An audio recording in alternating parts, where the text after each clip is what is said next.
akka mooltanii jirra jirtu isiniin jedha. Har'aa kunoo haadha miliyoona wajjinii kunoo sagantaa keenya qabannee dhiyaannee irraa sa'aatii kanarraan jechuudha.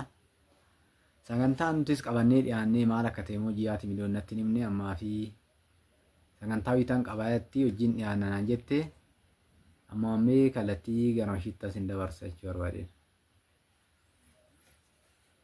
Tolee kabajamtoota hordoftoota keenya akkam jirtanii fayyaa keessanii nagaadhayi baga nagaa fayyaa taatanii isiniin jechaa egaa wanti har'a abbaa miliyoon wajjin dhufnee fi maali jettanii akkuma isatti gaafii ta'e isinittis gaafii ta'uu danda'a.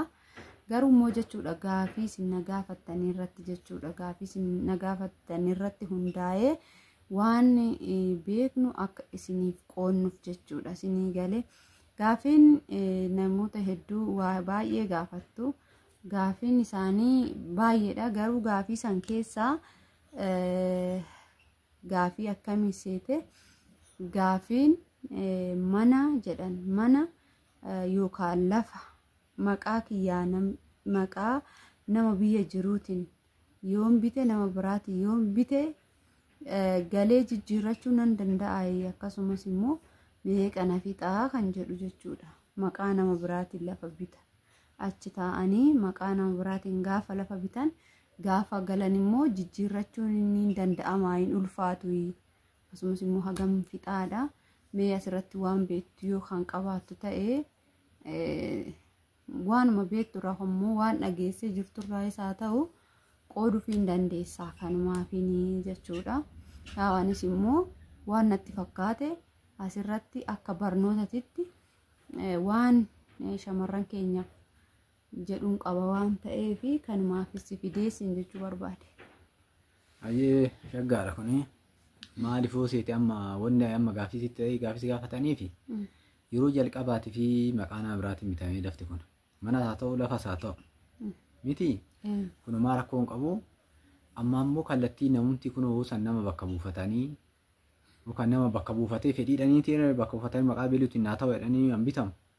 Kanaaf kun rakkoon qabu abbicha sanii walii galan taanaan maqaan hin jijjiirrama manas haa ta'u hin jijjiirrama maqaan hin qayyaramaa yookaan baasii barbaade jechuudha. Baasii sa'aatii sanatti hin barbaachisaa baasiin ba'ee abbicha walii galanii baasiin ba'u sun yookaan qarshii 5,000 10,000 illee ta'uu danda'a. Sanii olis ta'uu Kana olis ta'uu danda'a garuu hin danda'ama jijjiirrama maqaan danda'ama jechuu barbaade sana. Tolee akkuma dhageessan jechuudha ka jijjiirrama maqaa namnichi isiniif bite sun amanamaa yoo kan ta'u ta'e amanamaadha yoo ta'e isin maqaa abbaa keessanii haa ta'u maqaa haadha keessanii haa ta'u maqaa obboleessa keessanii haa ta'u bittan haa jedhu achi teessanii bittanii erga achi teessanii bittanii booda gaafan galee akkamittiin jijjiirradha kan jedhuu fi egaa jijjiirramuun hin danda'ama. Jijjiirraa kanarratti immoo wanti xiqqoo baasii nama gaafatutu jira. Isa san baastanii sirreeffachuu ni dandeessu jechuudha. Anis odeeffannoon mul'achuu qabnu kanuma. Inni biraa immoo wanti ani akka gorsaatitti obboleewwan kiyyaaf qooduu barbaadu nama amantanii maqaa isaatiin lafa yookaan mana akka isinii bitu gonkumaa hin taasisinaa isiniin jechuu barbaade tanani. Maaliif jennaani namoonni gaafa isin biyya galtanii isinitti gaabbuu danda'u isin dhoowwachuu danda'u jechuudha. Kanaafuu immoo waan ittiin gaafattan ragaa yoo hin qabaanne akkasumatti dadhabbiin keessan bilaasha isin jalaa baduu danda'a waan ta'eef maqaa namaatiin osoo bituu baattanii gaariidha. Akkamitti immoo biyyatti biyya ormaa teenye biyyatti lafa maqaa keenya bitachuu dandeenya kan jettan immootu jechuudha ni danda'ama maqaa keessaniin bitachuu jechuudha. Akkam goota seetan maqaa keessaniin hin bittu jalqaba irratti maqaa keessanii hin barreeffama jechuudha maqaa eebeluu kan jedhu achi booda mallattoo immoo nama biraa yookaan haadha keessan haa ta'u yookaan abbaa keessan haa ta'u yookaan obboleewwan haa ta'uuti mallattoo isiniif mallatteessuu jechuudha. Akkuma keessanitti fakkeenya ani maqaan kiyya hinaan yoon ta'e achi taa'ee hinaan yoo lafa bitachuu barbaadde maqaa hinaanitiin bitamee mallattoonis immoo hinaan jedhamee barreeffamaa jechuudha. Haala saniin mallatteeffamaa jechuudha. Kanaafuu ni danda'ama haala saniin bitachuu ni dandeessu jechuudha. Akkasumas immoo waan barbaadan hundumaa achi teessanii godhachuu ni dandeessu. Nama amanuurra jechuudha. Nama amanuu baay'isuurra maaliif jennaan namoota hedduudha amma namoonni lafa maqaa isaaniitiin hin jiru. Garuu immoo akkaataa itti deebisanis dhabanii kan taa'an jechuudha. Maaliif abbichi itti bite sunuyyuu abbichi namaaf bite sunuyyuu yookaan namatti dhiyaachuu dhabuu danda'a.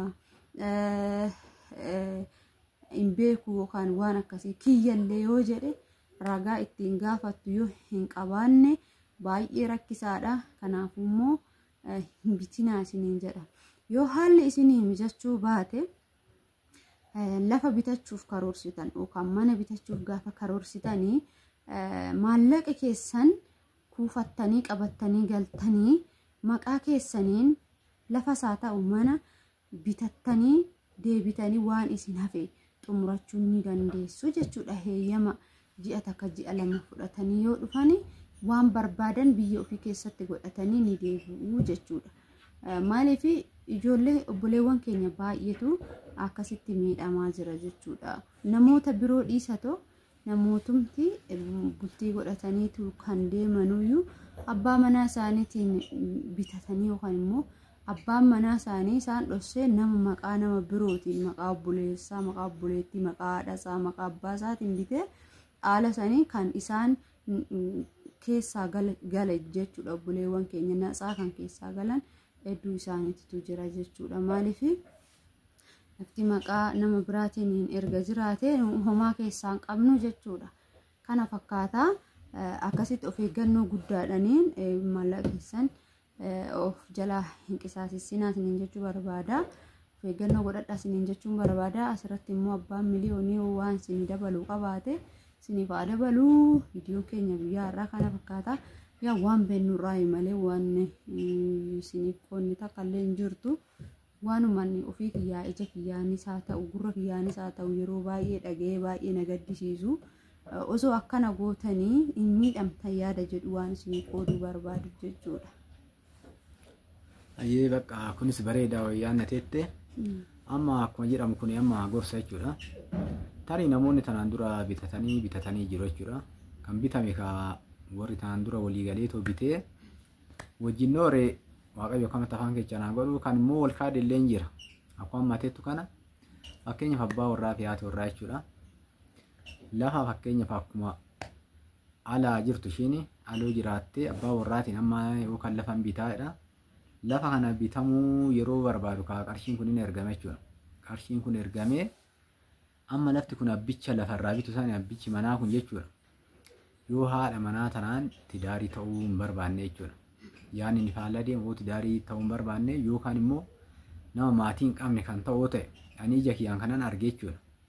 Ija kiyyaan argee dhageetti bichaayyuu miti. Maal godhaa gaafa waliigalteen godhamu kana waliigaltee gurgurataa fi waliigaltee bittaan in dhiyaataa ragoonni hin jira. Gaafa fakkeenyaaf abbaa warraa sun sila maqaa isaatiin bituu qabaati maqaa isaa dhiiseet maqaa beetasaba warra isaa yookaan obboleecha isaa yookaan kan obboleettii isaa kanaan bita. Kanaan bitee gaafa kanatti akkuma jaalalli jiru jibbillee jira. Gaafa kanatti haati warraa galuun hin hafu hin galti. Gaafa galte kana yookaan inni kaan malaalee inni yaada biraa seenee jechuudha yookaan ishii faana taa'uu hin barbaanne tidaarii ta'uu hin barbaanne jechuudha. Birii ishii fudhatee toora deemuu barbaada yookaan inni gara biraa deemaara. Gaafa ishiin galtu san inni barbaadu silkii ofiitti siin cufata. Barbaadu immoo gaafa ishiin galtee lafti ko'eessaa jechaa naabitti bootaa kamiidha jedheen hin jiru. Isaan wal dhabanii kassaseen gaafadha jechuun maqaan kee achi hin jiru waliigalteen kee hin jiru. Mallattoon ittiin gaafattu hin jiru. Kanaaf namoota baay'eedhaan namoonni akkatti deemetoo humna ofii achitti waggaa 5 achitti fixee galeetoo du'aan takkar bu'aa takkarra hin buusin kan ofitti aaree nama baay'eedhaan namni akka malee sammuun jeeqameetoo ganaacha as deebi'ee gara biyyaatti taakadhee kan deebi'u wanni akkanaati illee jira. Kanaafuu warroota amma teetteen kun baay'ee shaggaar kun maaliif yoo jettan akkuma fakkeenyaa fi maqaan yookaan maqaa achittuu waliigaltee kanarratti maqaa nama lamaan illee ta'a. Abbaa warraa lamaan fakkeenyaaf abbaa warraadhaa dursaarraa lammata irratti haadha warraadhaa kunniin lachuun barraa gurgurataan barraa bira jirtoonni barraa'u saniin booda warroonni ragaan mallatteessa fakkeenyaaf atachi jirtaa jennu ani biran jira ta'u jechuudha. Ani maqaa kee asitti nan barreessa hin barraa maqaan kee hin barraa nafarra malleedha. Kan keetii kuniinaan jedhee too amma hin barraa lammaffaa irratti daashii ta'ee sii ta'a. Inni deebisee bakka firmaa isaatti illee jira. Nama immoo mallattoo keetiin tooftaan akkasiin jira nama mallattoo keetiin fakkeenyaaf isaan maatti beeku bakka sii bu'ee namumtuu bakka sii bu'ee maqaan kee inaan ta'ee hin beeku nama biraa saniin namni irraa bitu nama biraa waan ta'eef dhattee maqaa keetiin inaan jettee sii mallatteessiti achitti sii mallatteessiti haala kanaan innis addaatti sunis jarri lachuu walitti hidhaadha jechuudha hidhamee jira kun wanni gargaar nama baasu hin jiru kanaafuu immoo akkuma jedhamu kan namoonni baay'een of amantanii jechuudha of amantanii akkanaan jetta yookaan immoo bitamuun bitama hin jiran wanni akkana yoo bitamellee waraqaa sun maqaa isaatiin bitamu isaatis waraqaa sun silkiidhaan ka'ee waraqaa sun abicha argame akkasitti garaallee of gahuun hin danda'ama.